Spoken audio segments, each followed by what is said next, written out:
This is reporter Jessica Marr, sitting here today with Amsterdam Police Chief Tom Brownell, who's winding down the days to his retirement, which official on Friday, and it concludes a 37-year career. Thank you for being with us today, Chief. In these stories with retirements, seems like it doesn't matter who I am interviewing. If they've had a long career somewhere, there's kind of feelings of bittersweet and mixed emotions. What have you been feeling in these months since you announced your retirement and getting ready to leave? Well, thank you for having me, Jessica. In answer to your question, I think that anyone that leaves a job after 37 years has mixed emotions. Certainly bittersweet comes into mind because you've been doing something and you've been part of a group of individuals for such a long time that it's a very difficult transition. I always tell people that police officers have been civilians, so they know what the civilian's job is, but civilians don't know what the police officer's job is because they haven't done that. So when you've looked at both sides of the equation, it makes things easier to understand. But now I feel like I'm going back to the civilian world, and it's a place I haven't been in quite a long time. So it's going to take some adjustment on my part. Perfect. What do you think you'll miss most? No doubt it'll be the camaraderie and the just the feeling you get of running a department that responds to not just emergencies, but takes a proactive. We like to prevent crime as much as we like to solve it, and being able to help not just victims but potential victims, I think, is a very satisfying career. Great. And what do you have a favorite day on the job? I know it's 37 years. It's a lot of memories, but is there anything you can share with us? Particular victories or? There's a lot of ups and downs. The officers now, they work 12-hour shifts, and when you sit in the car at the beginning of your 12-hour shift, you turn the key to the engine. Unlike just about any other job, you have no idea what's going to happen. Right. Where the next 12 hours could be relatively boring, it could be terrifying, full of action or inaction.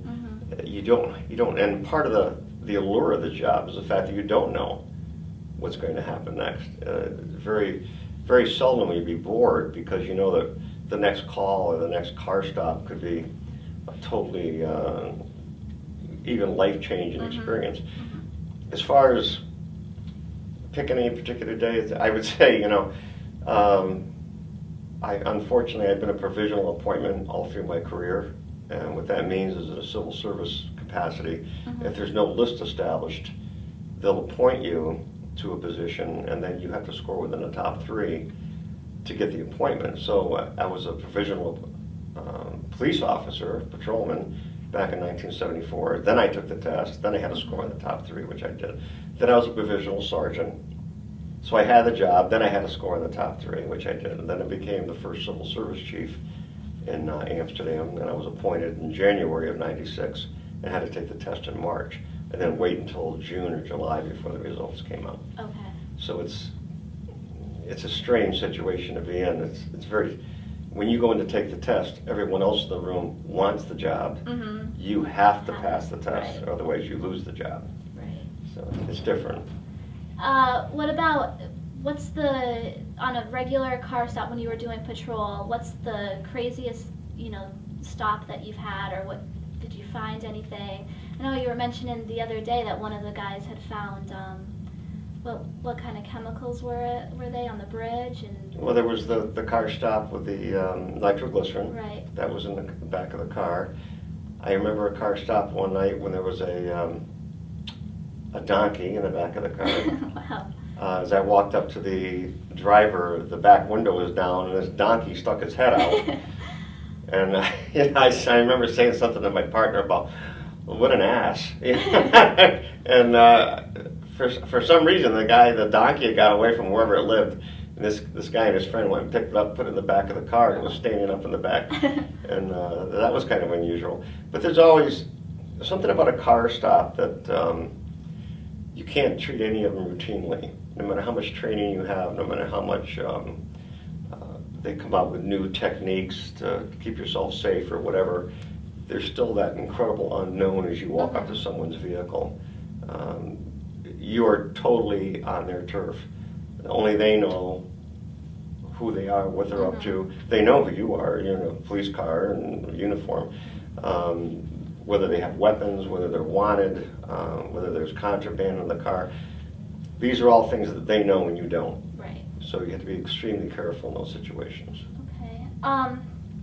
What do you see as the future of the police department? I know now it's a lot of younger guys, obviously, that have come on, and I think Deputy Chief Hugo is the only person that you actually were on patrol with. So it's a different kind of generation, it seems like. Well, everything's changed quite a bit. When I came on the job in 1974, I didn't go to the academy until 1978. So I had 4 years on the job. They sent me to the basic academy, which was kind of redundant at the time, because the things they were teaching me in the class I'd already done. And I believe it was only 8 weeks back then.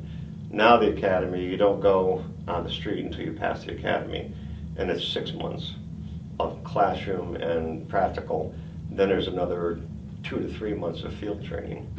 So it's almost a year before an officer actually takes the job and then becomes proficient on the street. Proficient being subjective. Some officers are more proficient just from the time they start. Other ones, there's a longer learning curve. So the city's in good hands, though, and the city of Amsterdam, I think, has a very unique relationship between the police and the community, and because of that, I think we're very much on top of any crime spikes or anything like that, any violence that were to come here, because we know that it's not just the 40 officers of the Amsterdam Police Department, it's the 17,000 really good citizens that cooperate with us and give us information and are not afraid to help us out. That makes a very formidable obstacle for any criminal element to move into. Okay. What do you consider your greatest accomplishment or accomplishments? I think passing the chief's test. That was difficult. I would say, you know, I was a union president for 25 years when I came on the job. I started that, and you always say, well, I could do better if I was in charge. That's always everybody's attitude, you know. Gee, if I was only in charge, I could really show these guys what to do.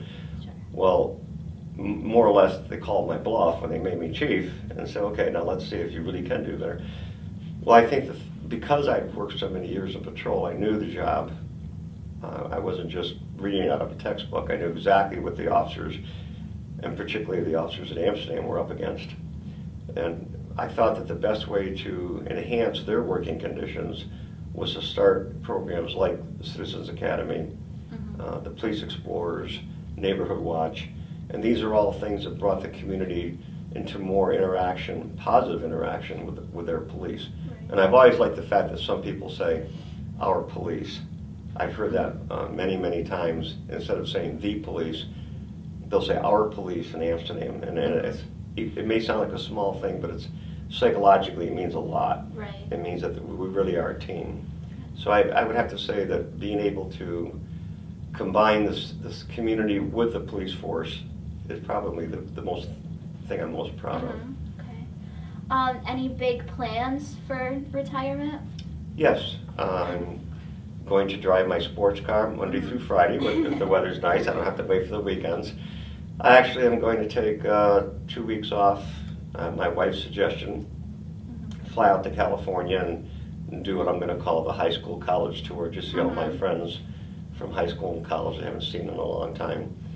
And then I'm going to come back here and just enjoy picking up the recorder and reading about the budget and all the things that are going on, and sitting back and saying, well, I can kind of look at that in the third person now. Right. I'm not intimately involved in the budget process, That's gonna be but I really do enjoy this city. It's a really nice city, and the people here, far and away, are really wonderful people.